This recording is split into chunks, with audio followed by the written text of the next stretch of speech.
So in the aftermath of the challenge accepted videos, I just wanted to briefly talk about what we were doing and kind of the behind the scenes. So the blooper reel's out, but I've not really talked about how we did what we did and why and what else we ended up with. The idea, of course, was me and Christian talking about how it would be good fun to make solid state amps sound kind of decent. And I think we got there in the end. I mean, Chris had a Line 6 Spider 3, which I think we got the best sound out of all the solid state amps from. I mean, we didn't use the speakers in the Spider because they were kind of designed by Celestion, which is kind of the equivalent of kind of made in China crap. Which is the only way to make a fair price point, which, you know, that's the kind of... Line 6 made a business decision, and it was an open back cabinet as well, which can't have helped. The problem, I think, with modelling and guitar cabinets is, what do you do with the guitar cabinet?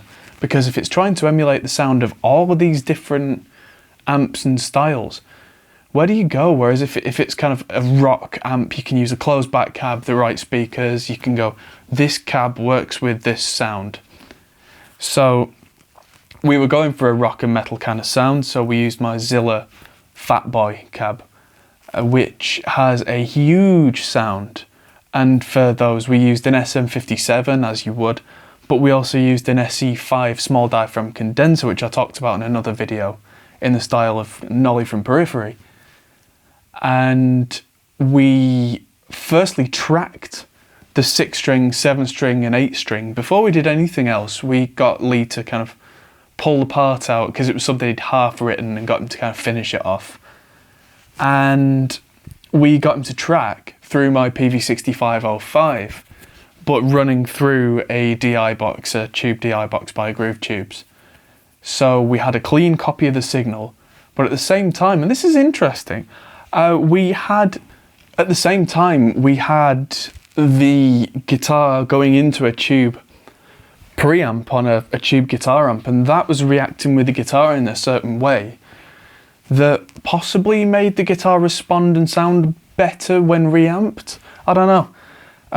That's a question for another day, is does a DI'd guitar where you go straight into a DI box with nothing on the through port sound worse or better than if you were going to a tube preamp and they were reacting? That's something for another day, and I think I'll make a video on that. But yeah, we tracked through a 6505 and found it was very mid-focused, and that was quite an interesting revelation in and of itself.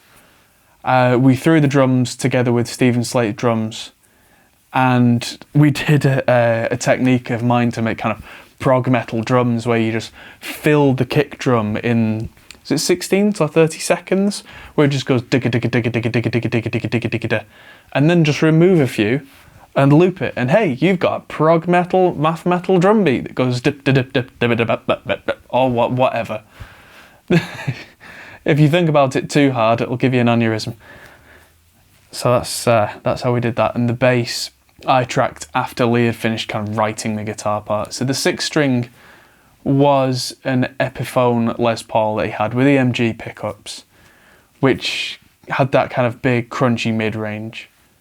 And we weren't sure if we were going to use that for every video, but he'd brought a couple of guitars by our local builder Stephen Hart, who's a fantastic builder, which is why the 7 and 8 strings sound arguably so much better, despite the fact that we almost scientifically had the same conditions for the 6, 7 and 8 string, which is hard to tell with the videos that you'll have seen because it's a different amp with a different guitar each time. But at the end of this video, I'll show you a bit of the 6 string from each of the amps, a bit of the 7 string from each of the amps, and a bit of the 8 string. The 7 string was a Stephen Hart custom, but it had the Lace Death Booker pickup. Now that was an interesting pickup because that was really clear actually. You think, oh, Death Booker is going to be really heavy, but actually it was quite clear, which made the resulting tone quite aggressive. Those Alumitone pickups are really quite interesting the way they work. It's really thin and light and yeah, weird. And then the 8 string was another Stephen Hart with Seymour Duncan's I don't remember which Seymour Duncans were in it, but they were the 8 strings with the single-sided pole pieces. I'll put it in the bottom if I find out which it was. So they were all run through a tube screamer as well. It's important to note that we managed to get a beefier, kind of more aggressive raw tone out of all the amps by using a Keeley Red Dirt Overdrive, which is essentially a tube screamer, but rewired by Keeley to be kind of cleaner, less noise, very much a custom pedal, but still a tube screamer type. If that's what you're aiming for, that's what you got. And we used an MXR Smart Gate as well, so that when he was playing the choppy type stuff, which he didn't really end up doing in the end, that really kind of cleaned it up and made it more so in the end it was kind of superfluous using that. So I think we actually turned it off in some of the guitars because it was making no difference. The Roland Cube is an interesting one because that didn't have a speaker output on it at all, which is why the first part of that video is just us miking up the Cube. We actually, in terms of filming order, filmed that last because we scientifically wanted to compare all the amps through the same cab with the same mics without touching the mics. That was the interesting thing, to keep it fairly scientific. We didn't move the cab, we didn't move the microphone placement, we didn't touch anything. We have a really long speaker lead here that goes under the floor from the control room to the live room, so we just left the speaker in the live room, didn't touch it, and just let that do its thing. The radial reamp box was fantastic. That did exactly what it was supposed to all day long. And the Hughes & Kettner Warp 7 came out, I think, fairly unscathed. I was expecting it to be absolutely terrible, but we used the Warp channel on it with the Tube Screamer in front. And considering it's a solid state power amp, it was okay. I mean, I've seen some people on guys like 7string.org forums, places like that, saying, oh, well, I can make solid state sound good. And you listen to it and you go, actually, sorry, mate, but you kind of didn't. But I think the vintage 30 in the cab, and the fact that it's a big fat cab, and the right miking, and the fact that we cranked it up pretty loud made quite a big difference. Leaving the only thing missing being tube power amps variable impedance that reacts with the speaker. That for me, that creates a kind of a cab thump, and that was the only thing that was really missing there. But apart from that, with a bit of judicious EQ, we managed to sort that out. What was interesting was, I think there must be something going on with the Roland Cube. If you look at the EQ curve for when we mic'd up the Cube, it's got a big mid spike because there was a huge mid dip around 1K, 2K that was just completely missing. And that was a real interesting kind of maybe combing effect or something. And I checked the timing and the phase on the mics, they were in phase. So it was something on the cab. It might have been that metal mesh over the front of the cab that was causing that. Because when we fed the recording out from the Cube into the power amp for the Warp 7, which was part 2 of that video, it was quite dull and dark sounding, but the frequency response was relatively even. It's quite interesting. And yeah, the result with the Spider, where the speakers and the cab on it were not so good, but the head was absolutely fine.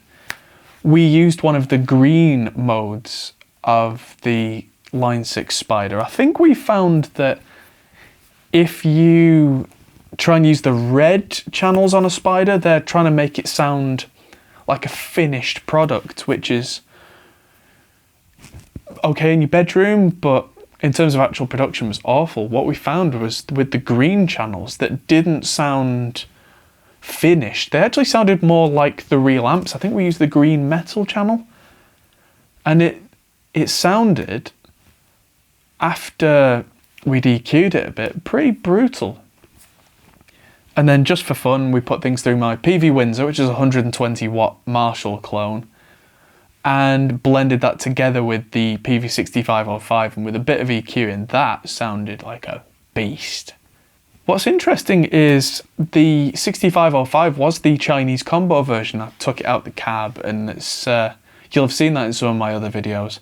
And the Windsor I got second hand for 150 quid, something like that. So it's not as if I've spent huge money. The downside is you can't use something like a Windsor at home because it's a 120 watt head. It's huge.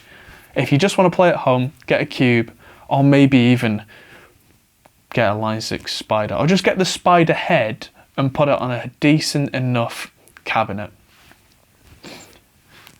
If there's any other alternative solid state amps that you'd want us to try and play with, let us know. If you're in the UK, maybe we can grab the amp and do another episode of the series. That'd be good fun. I'm now going to play all 20 seconds of each of the versions of each of the guitars played through, just to give you an idea of the comparison between them. Thanks for watching. I'm Adam Steele for the Hot Pole Studios. See you soon.